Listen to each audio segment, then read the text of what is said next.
For far too long, anti-gun policies have slowly eroded a foundational pillar of American freedom, strangling responsible gun owners with layer upon layer of pointless red tape. The Second Amendment has been gutted, bit, by power-hungry officials who view personal liberty as an obstacle, not a virtue. Unelected bureaucrats and out-of-touch lawmakers have twisted a God-given right into a government-controlled permission slip. But now, for the first time in decades, the tides may finally be turning. With a Republican majority in the House, Senate, and Oval Office, we have a rare opportunity to reverse years of damage. The groundwork is there to restore what generations before us fought to protect. In this video, we're diving into how we can bring the Second Amendment back to its full strength. Because let's be honest, gun control was never about public safety. It has always been about domination and restriction. Take the National Firearms Act of 1934, for example. It was pitched as a crackdown on gangster guns, but in reality, it slapped a $200 tax on items like short-barreled shotguns and automatic weapons, pricing ordinary Americans out of exercising their rights. That may not sound like much now, but back then, that $200 equaled nearly $4,000 in today's money. That wasn't crime prevention, it was a deliberate attempt to disarm average folks while criminals kept doing what they've always done: ignore the law entirely.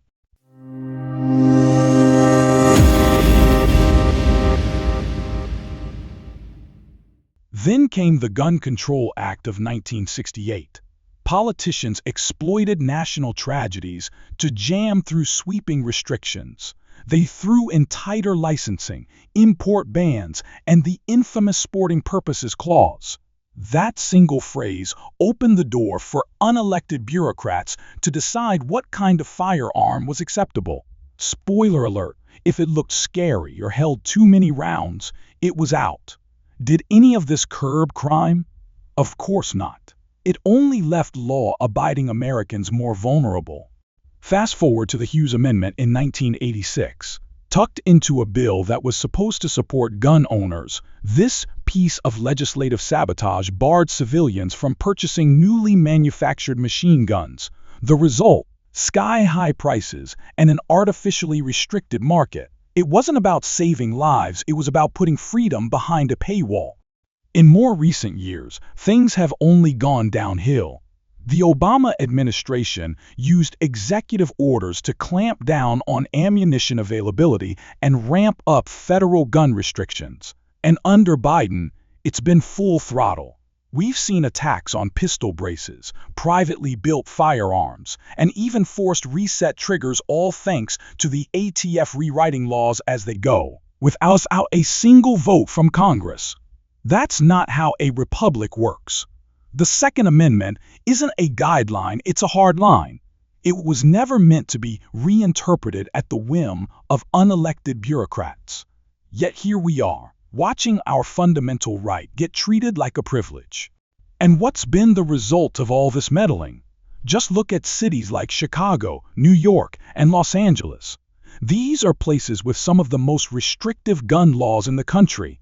Yet violent crime remains off the charts. In 2022 alone, Chicago logged nearly 700 homicides, most involving firearms, despite a jungle of gun laws on the books.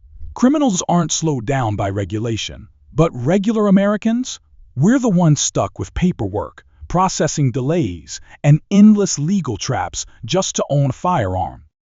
And every time a criminal commits an act of violence, the political response is always the same: punish the law-abiding even more. Want a suppressor to protect your hearing at the range? Get ready to wait nearly a year and pay the ATF for the privilege. Want to build your own personal use firearm at home? Not anymore. Biden's ATF already slammed the door on that. Meanwhile, criminals keep sourcing guns through theft or the black market, while we deal with the fallout. So how do we fix this mess? It starts with restoring constitutional clarity. The Second Amendment has no asterisk, no footnotes, no, unless you live in a blue state. It says what it means, and it means what it says. The path back to sanity begins with national constitutional carry. Congressman Thomas Massey's H.R. 9534 could finally erase the nightmare of conflicting state laws. Imagine a system where a legal gun owner could carry in all 50 states without fear of crossing an invisible line into felon status. Right now, a road trip can turn a patriotic American into a criminal simply by crossing a state border. That's not justice, that's entrapment. National carry would fix it. But we also need to reclaim what we can own. Enter the Hearing Protection Act, sometimes called the Shush Act. It seeks to remove suppressors from the overreaching grasp of the NFA. Despite what Hollywood tells you, suppressors don't make guns silent, they reduce noise to safe levels to protect your hearing. Countries like New Zealand actively promote suppressor use for public health, but here in America, they're treated like military explosives. That absurdity needs to end. And then there's the elephant in the room, the ATF under Biden. It's been weaponized. Homemade firearms, outlawed, pistol braces, banned, forced reset triggers, criminalized. All done through bureaucratic fiat. But there's hope.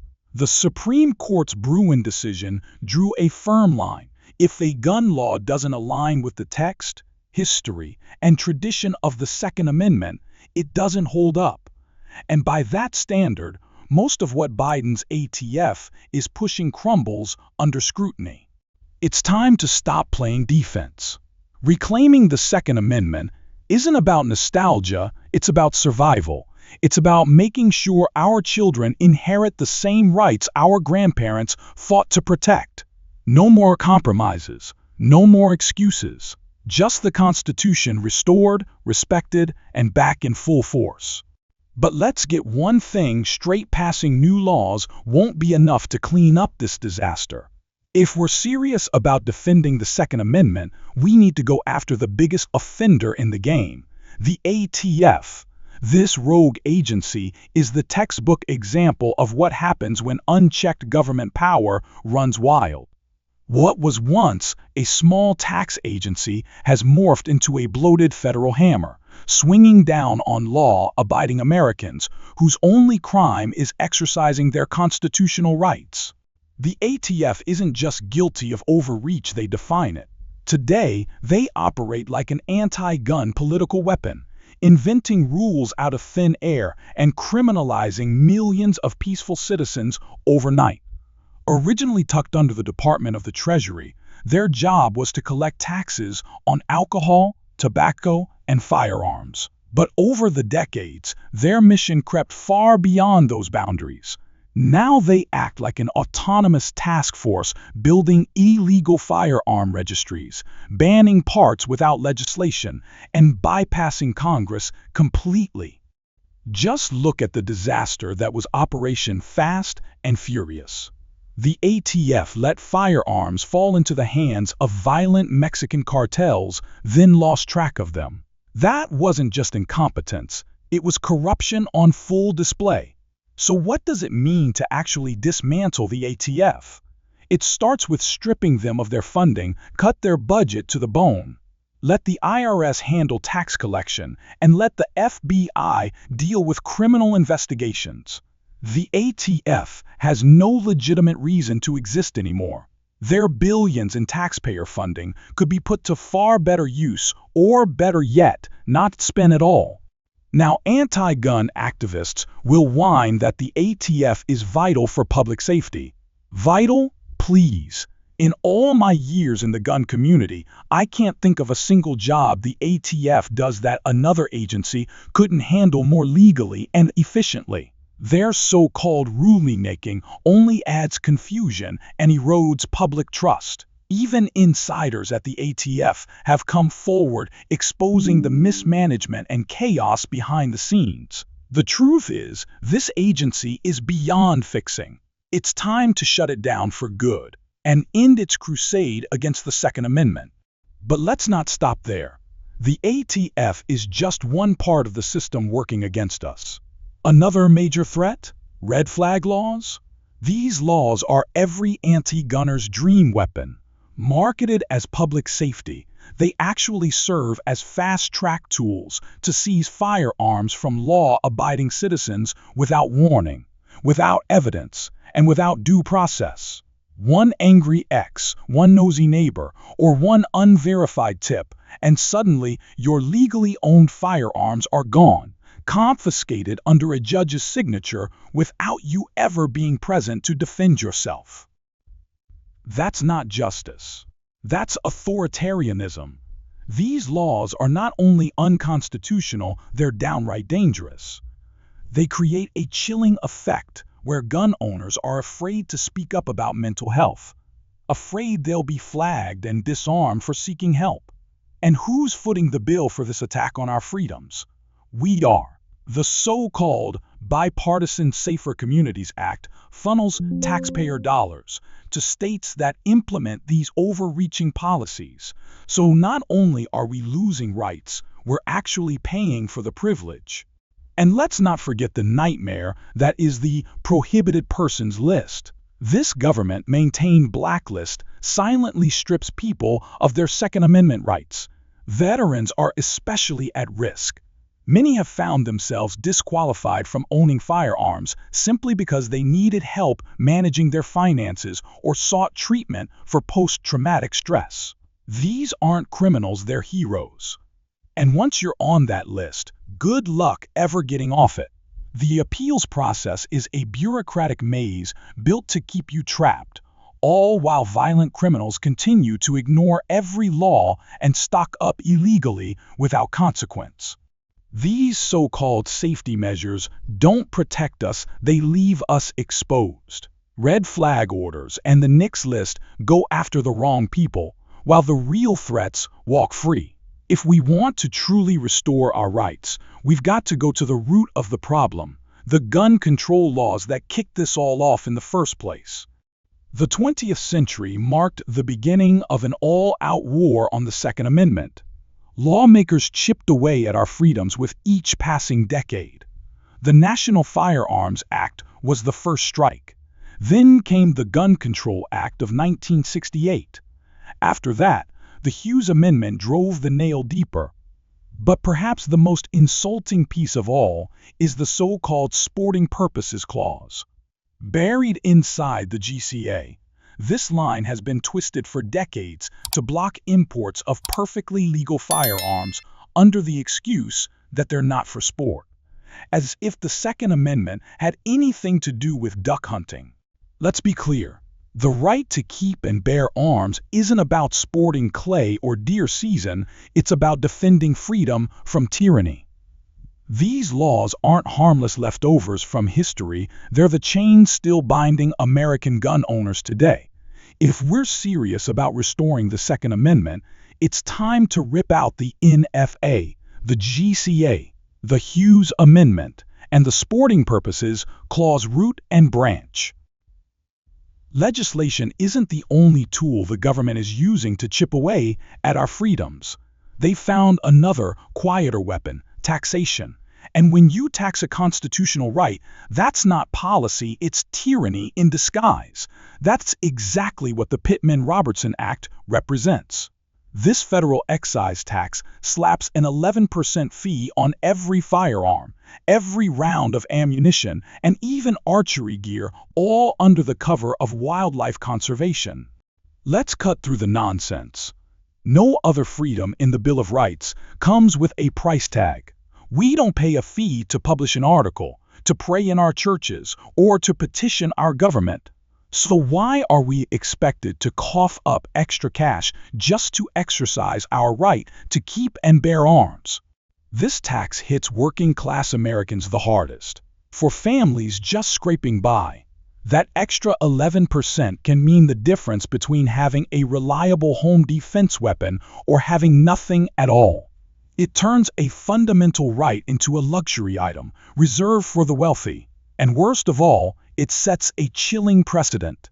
If the government can get away with taxing the Second Amendment, What's stopping them from putting a fee on your freedom of speech or your right to privacy?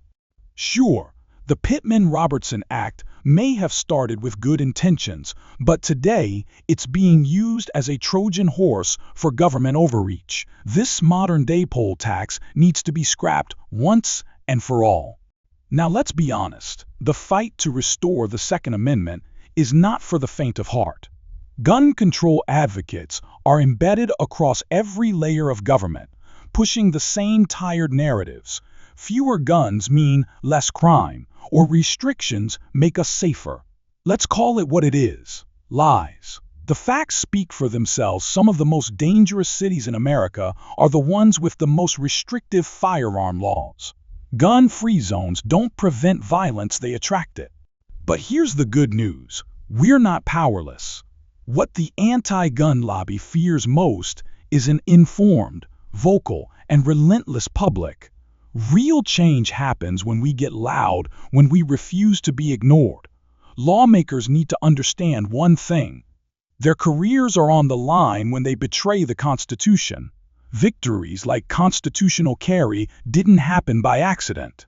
They were earned through grassroots pressure and unwavering resolve from everyday Americans who refuse to be silent. And the legal front matters too. Every effort to claw back our rights is met with lawsuits, but the Supreme Court's Bruin decision changed the playing field. This ruling made it crystal clear: gun laws must follow the text, history, and tradition of the Constitution. That's a powerful weapon in our legal arsenal, but it only matters if we use it. The path forward is tough, but not impossible. It takes action, real, focused, unapologetic action. That means making phone calls, sending letters, signing petitions, and getting involved at every level, from your local school board to your state legislature. This isn't just a Second Amendment issue, it's a fight for the future of liberty itself. If you're waiting for someone else to stand up for your rights, stop waiting. That time is gone. Gun control didn't gain ground because anti-gun activists outworked us. It gained ground because too many gun owners stayed quiet. That silence ends now. We all have a role to play. Whether it's joining your local gun rights group, attending rallies, or supporting national efforts like the Make America Armed Again initiative, your voice matters. Tens of thousands of letters, emails, and phone calls can force Congress to listen. But it has to come from us, not someone else. And don't forget, Congress works for the people. Flood their inboxes, fill their voicemail boxes, show up at their town halls. Make it clear: repeal unconstitutional gun laws, dismantle rogue agencies like the ATF, and defend our rights, or we'll vote you out. Finally, if this message resonates with you, help spread the word. Share this video with fellow patriots. The more voices we bring into this movement, the stronger we become. If you found value in this video, give it a thumbs up, hit subscribe, and click that bell icon so you never miss an update. Thanks for watching, and may God bless the United States of America.